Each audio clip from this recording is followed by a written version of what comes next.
Clear బయటకు వస్తుంది వాసన. ఇది బలి చెప్తున్నాను. సాంబార్ పప్పు తేవలేదు, ఇది కూడా సాంబార్ లాగా కూరలా ఉండాలి కదా, పప్పు ప్రోటీన్ ఉంటుంది. అర్థమైందా మేడం? ఇదే లాస్ట్.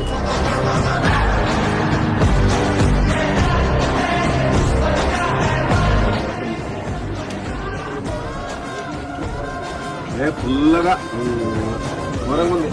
ఏం చేయాలి నువ్వు? ప్రతి వంట అసలు వాడేది అని మాట్లాడకండి. చెప్పి చూస్తే చూడు ఇలా ఉందా లేదా? ఏం కాలేదు.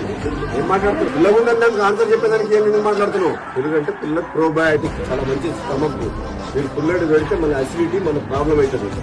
హాస్టల్ వాడిన అంటే ఇన్ని ప్రతి ఐటమ్ లోపలికి పిల్లలకు కట్ల పోతుందంటే ప్రతి ఐటమ్ చెక్ చేసిన తర్వాతనే కూరగాయలు కానీ ఏది కానీ అన్ని ఐటమ్స్ ఆర్గానిక్ మంచిగా ఉన్నాయా చెక్ చేసుకున్న తర్వాతనే వంట చేసి పిల్లలకు పెట్టాలి.